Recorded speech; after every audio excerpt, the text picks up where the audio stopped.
All right, tonight's message, I've called it this. I've called it "The End Will Come, but Until Then." In other words, it's nice to know the signs of the end of the age. It's nice to know where we're up to in history. But the reality is, it's not about the end that's important. It's what we do while we're alive. So the end will come, but until then, this is the plan of God for you and I. In Matthew 24, verse 3, if we read that, it starts off and the disciples are sitting down with Jesus. And they start to have a conversation. And their question to Jesus is this: tell us, when will these things be? What will be the sign of your coming and of the end of the age? You know, what does the end of the book look like, Jesus? Tell us how it all comes apart. How does it all roll out in the end? I don't know about you, but sometimes I like to read the end of the book before I read the rest of the book. I like to know what's going to happen out there. And here the disciples are going, Jesus, tell us, how does it all work out? What does it look like? What are the signs when you're coming back? You know, we know you're coming back. What is that going to look like? It's going to be the end of an age. Tell me. And Jesus responds to them in verse 24. So let's have a look at Jesus' response. And I want you to read it with me. In verse 4, if you put that up there, that'd be great. And Jesus answered them and said, take heed that no one deceives you, for many will come in my name, saying, I am the Christ, and will deceive many. And you will hear of wars and rumors of wars. We're going to go into that. See that you are not troubled, for all these things must come to pass, all right? They must come. There's no choice. They must come to pass, but the end is not yet. For nation will rise against nation and kingdom against kingdom, and there will be famines and pestilence and earthquakes in various places. All these things are the beginning of sorrows. Then they will deliver you up for tribulation and kill you, and you will be hated by all nations. They will hate you, they will kill you, then you'll be hated by nations for my name's sake. And then many will be offended, they'll betray one another, they'll hate one another, and then many false prophets will rise up and deceive many. Be careful of the internet. There are many false prophets on the internet. Just because somebody has a post on the internet doesn't mean they exist. Don't just fear. There are false prophets who will rise up to deceive you.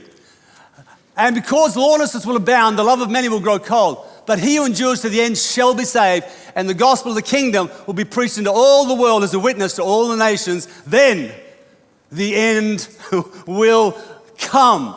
And let me start by saying, right throughout history, whenever there's disaster or tragedy, whether it be an earthquake or a tsunami or a horrific war somewhere, or a murder of an innocent person, or even the death of a child of a loved one, the question that rattles the human brain is, why does God allow this to happen? Why can't God stop it? Why doesn't God stop it? Man, there are some people that even blame God for the mess we have on our planet. They close their fist and shake it towards heaven and say, how could you do this? There's a sense of shift of blame from us to God. And I'm going to tell you, that, well, even to the point when somebody hits their thumb with a hammer. Isn't it funny how they always blame God? You've heard them. Like, oh, Jesus. I mean, no one says, oh, Mary. Oh, Muhammad. Oh, Buddha. No, it's always Jesus. I mean, there's an inherent thing inside of us to blame God. It's like, why don't you stop this? Why do you allow this? How come you make these things happen in terrible things? Let me tell you the truth tonight. God does not allow terrible things, and he does not cause them. He does not allow them, and he does not cause them. Imagine going into Parliament and you find the Minister of Transport, and you get into his face a little bit and say, why do you allow these horrific road accidents to happen on our roads? I should suggest to you that you'll get a fairly indignant response. It would be, me, allow? I don't allow these accidents. Man, if people followed the rules and the principles we'd put into place, they wouldn't be such tragedies where even the innocent get hurt. God doesn't allow these things. God had a plan for humankind, and if we followed it, we'd be living in a different world right now. It wouldn't be full of the mess and the misery and the crime and the sin that abounds our generation or our planet right now. There was a design. God does not delight in or cause the mess on our planet. He is saddened by it. And the reason that he puts up with it or deals with it is that he loves humankind so much. And the way he fixes things is through his church, the believers. His plan is that you and I are not here to leave the planet, we're to bring heaven to earth. Our job is to bring healing and hope and salvation and breakthrough and possibility to the generations we live in. This is our responsibility. This is God loving not just us, but humankind so much that he sent his son Jesus to die for them, and then he established his church, continue to work throughout history. We're called to make it, listen, blaming God for our mess is like blaming McDonald's for making you overweight. It's not their fault. It's not McDonald's fault. After you have that third or fourth cheeseburger, it's not their fault. And it's not God's fault either. And so Jesus answered the disciples was saying, and I want you to hear this, his answer was by explaining those things that we read about, was saying this, that this mess, this tragedy, this upheaval will increase as the end gets closer. There's no ifs about this. This must happen.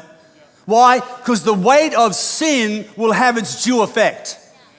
The weight of sin not only crushes humankind, our planet groans under the very weight of fallen humanness. And at the end of the day, the things that Jesus talks about are getting more. Why? Because it's the weight or the effect or the due season of sin coming to bear on our planet. He talked about earthquakes and pestilence and disease. I was doing some research, and just in the last couple of hundred years, over 1 million people have died through natural disasters like tsunamis and earthquakes. From recorded time, let me just read a couple. 1755, Portugal, 60,000 people died. 1833, Indonesia, 37,000 people. 1896, Japan, 27,000. 1923, Japan, 142,000 people. It's 1960, Chile, 61,000 people. 1970, Peru, 66,000 people. Philippines in 1976, 5,000. Listen to this, 1976, China, 250,000 people died in an earthquake. This was before the days of social media, so we didn't get to hear about it. But these are the things that took place in these last couple of generations. Mexico, 10,000, 1985. Armenia, 25,000, 1988. Iran, 40,000 people, 1990. Indonesia, 1993, 10,000 people. Japan, 1995, 6,000 people. Turkey, 1999, 17,000 people. Taiwan, 1999, 2,500. India, 2001, 20,000 people died in an earthquake. 2003, Iran, 26,000 people died in an earthquake. And then remember, 2004 was a tsunami that killed 180,000 people throughout the South Pacific. In other words, there is a moving forward of the natural things. And Jesus says this is one of the signs of getting closer to the end of the age. He spoke about that very clearly.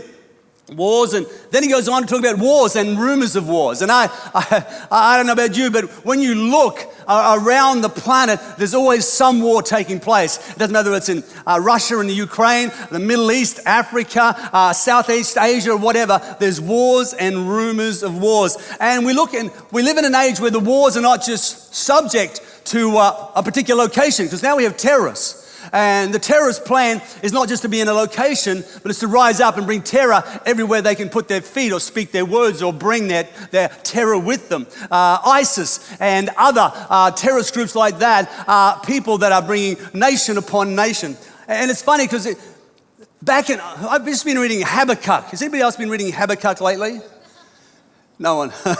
All right. Hey, well, in Habakkuk, he prophesies about a time like this, and I want you to see a resemblance of what Habakkuk says to the times we live in regards to terrorism and groups like ISIS. Let's have a look at Habakkuk chapter 1, verses 6 through 10.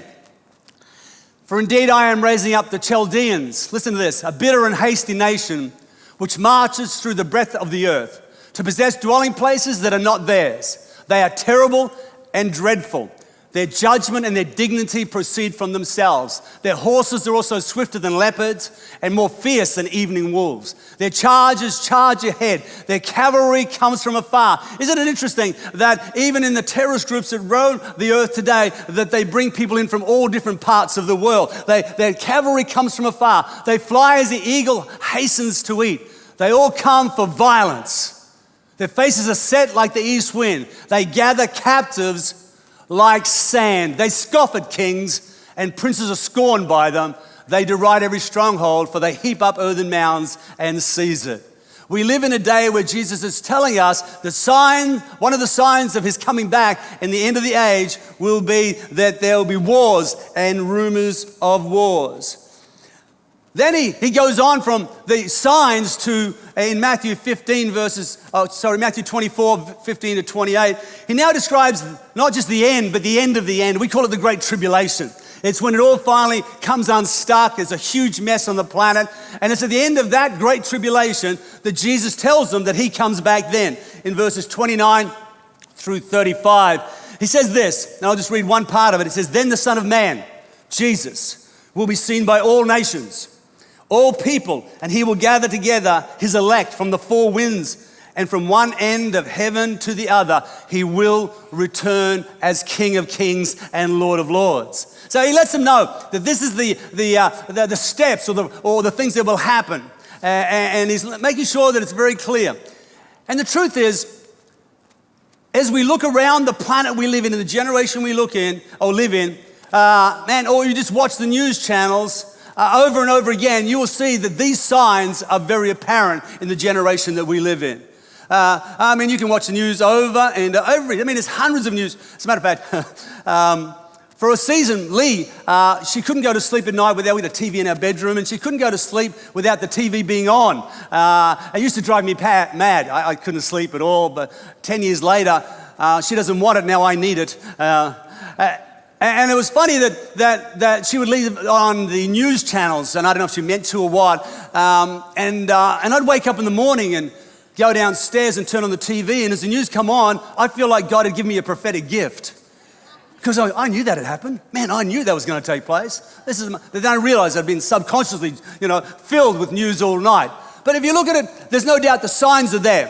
That we live in a generation that's unpredictable, and it's certainly the things that Jesus spoke about are certainly evident in the world around us. Never have we been able, as a humankind, to destroy all of humankind. Today, in this day, we have nuclear weapons. We have chemical weapons. We have biochemicals. Is that right? Disease weapons. In other words, we've got enough stuff in our grasp if somebody's stupid enough to annihilate most of humankind. So we live in an age that's never happened in history before, where all of humankind has been under threat at one time. Never have we been so smart, yet so fragile. The smartphone, the cloud, wireless technology. Man, it just keeps advancing at such a speed. Tap and go, and we're talking about how we can introduce that on our offering buckets here at church. So I'm not putting cash in, just hit the side of it with and there it is, It fascinates me that it doesn't stop. We got watches now that are telephones. Does anybody remember Dick Tracy? Ron Craig? Oh, a couple do, yeah. And in the 1930s, he spoke on a watch on his phone. What a prophet he was. And here we have phones that are watches that are now phones. And, it's incredible. We're so smart, yet all it takes is for your phone to run out of power. All it takes is electricity to be off in a city for 3 or 4 days, and chaos is our bread. It doesn't take much. We're smart. We got it all happening. But as soon as power is cut out, we have never been so smart, yet so fragile. Everything operates. We have a power shortage in church here. The staff just look with a blank look on their face. I have no idea what to do. If the computer doesn't work, if the phone doesn't work, there's just nothing. And that's just the day. What I'm saying is, we live in an age where we're so smart, but so fragile. And then in verse 9, it talks about being hated by the nations. And that bemuses me, because at the end of the day, there's no other organization on the planet that does as much in social justice, aid and care, feeding people, healing people, education, health. All those things are the result of the church. In other words, if every church and every Christian organization got up on Monday morning, pulled the plug on all their programs and said, we're not doing anything anymore, do you know what? The world would socially implode in 1 month. Because no one else can afford to do it. No government can put together what the church does. The first people that are always there in a crisis are believers. It's always, and yet why would people want to hate us? We're not training people to be terrorists. We're training people to do great things in society, to build great families, to stay married together. We're talking about building a greater and better future together. It amazes me that we do all of this bigger and more efficiently than any other organization. Yet, in the days that we live in, if we have a perspective on anything that comes from the Bible but is not socially trendy of the day, we're called bigots. And it amuses me that everybody else on the planet can have a view or a perspective except us.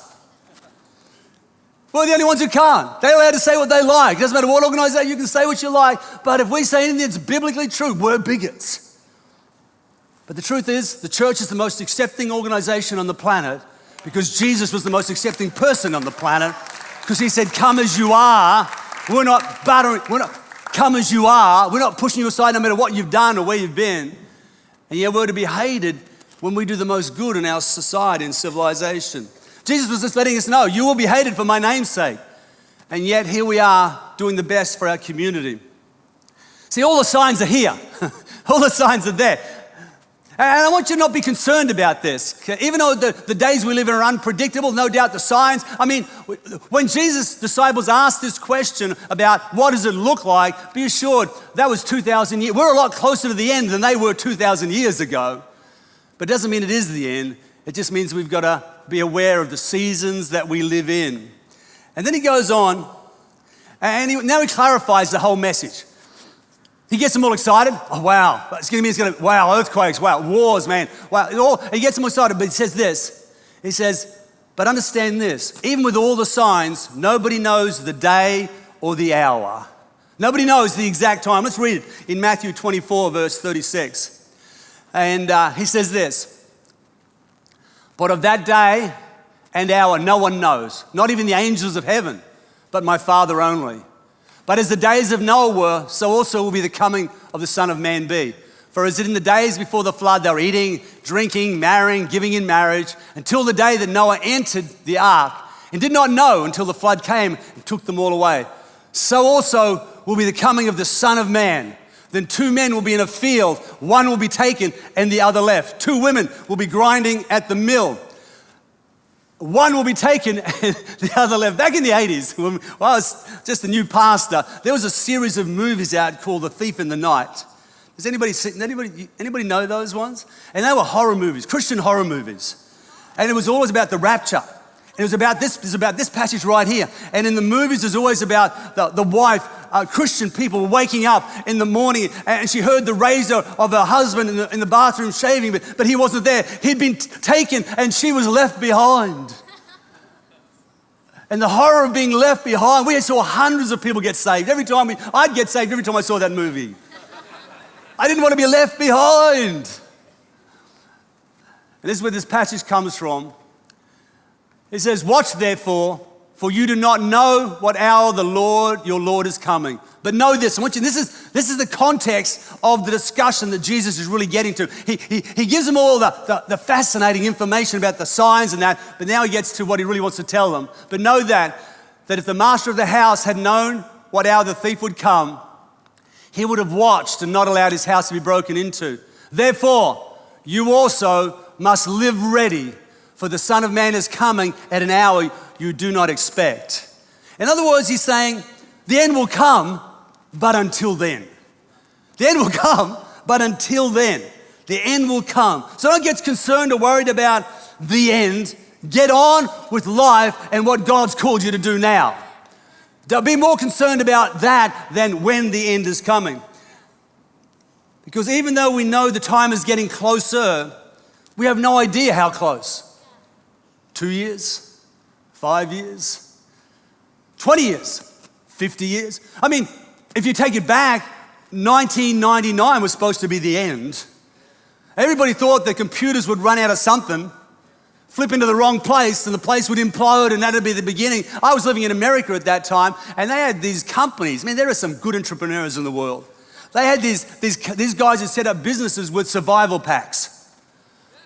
You would buy them, and in a pack was enough ground up food, just add water to it, and it'd turn into food. It lasts a month. There was dehydrated water. You just add water, it turned into water. And this was a month, $399, I still remember, $399 for this pack. That when it all collapsed and the end was here, you had a month on this stuff, man. They were going, no money back guarantee though. And in your pack came your own revolver. Because if somebody tried to steal your pack, man, you shot them.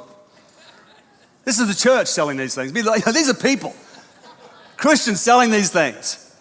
And if they come close, you shoot them, man. They don't pay the $300, just shoot them.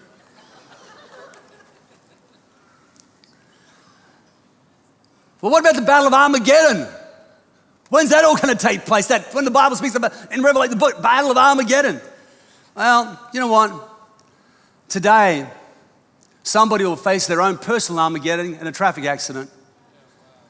Somebody today will get a diagnosis of disease that's incurable, and Armageddon, the battle, means nothing to them. What Jesus is saying to us, it's great to know that the end will come, but until then, let's be the church. Let's do what God's called us to do. Don't be worried about when that end is going to come, because people's personal Armageddons happen every day. Look at that. Let's read verse 45 through 51. Jesus is saying, live ready, be ready, keep going. Look at it. It says, Who then is faithful and a wise servant, whom his master made ruler of his household, to give them food in due season? Blessed is that servant that looks after people and does all the right things, whom the master, when he comes, and he will come, will find him doing so. Assuredly I say to you, that he will make him the ruler over all his goods. But if that evil servant says in his heart, my master is delaying his coming, listen to this, and begins to beat his fellow servants and to eat and drink with drunkards, and the master of that servant will come on a day when he's not looking for him, in an hour that he is not aware of, and will cut him in two. I'm not sure that's a good thing. He will cut him in two and appoint him his portion with the hypocrites. There shall be weeping and gnashing of teeth. You never want to go to a place where there's weeping and gnashing of teeth. We had a bunch of Americans here this morning in church. They all thought that's how we actually said the word. I said, wow, you say it so differently to us. I said, yeah, it's Australia.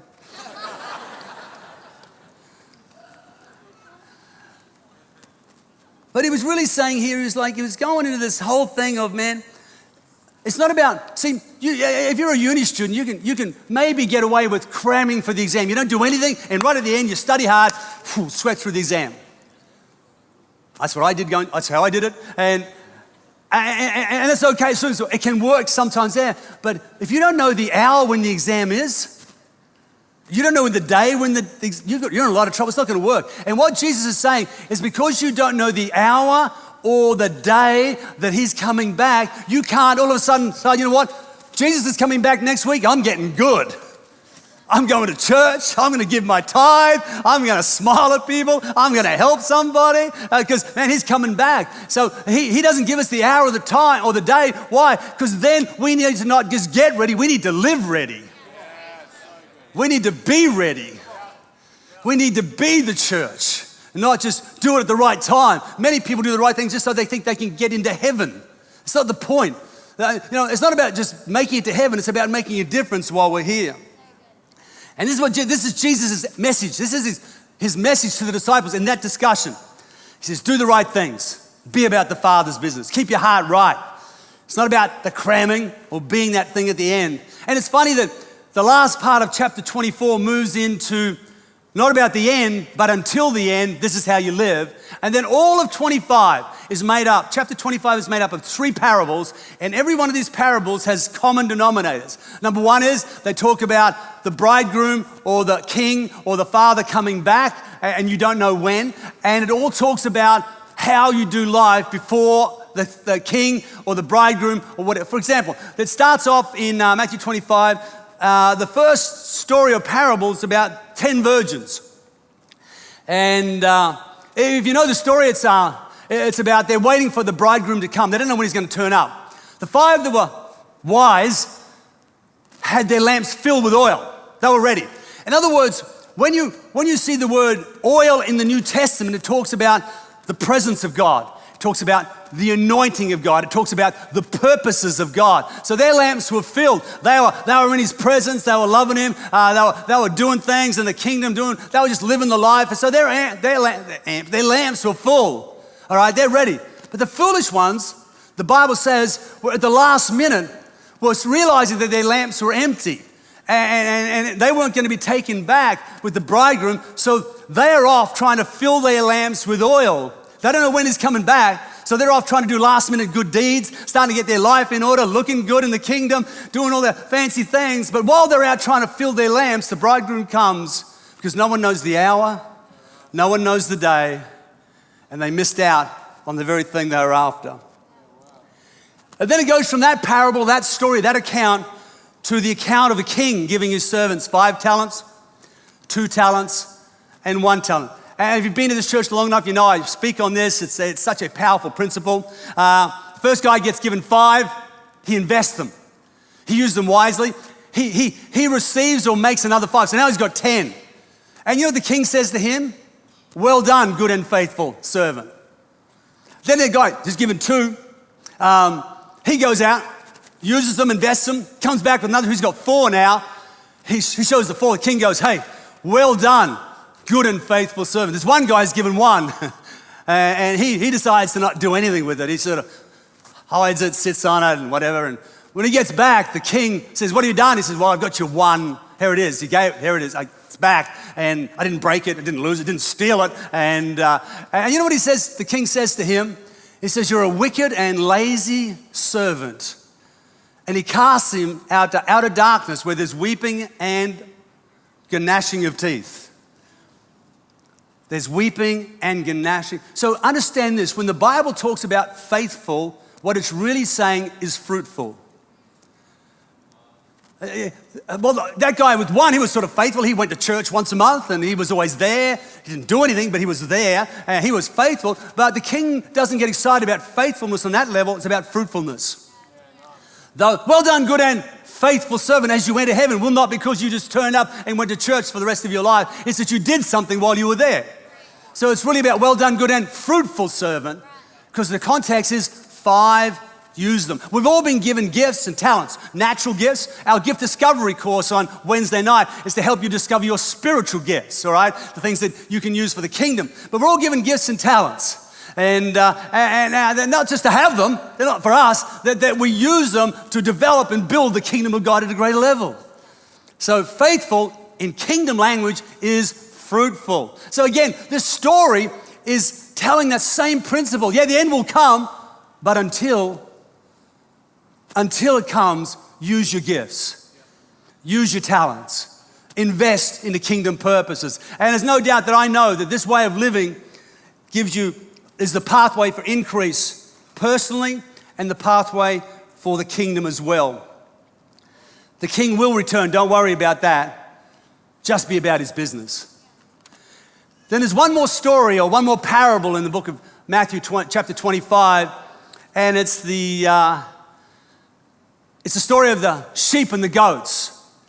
And the parable of the sheep and the goats is that when Jesus comes back, and we don't know when he's coming back because no one knows the hour of the day, he says, but when I come back, I'm dividing people into 2 groups. There's the goats, and who knows which is the best one to be.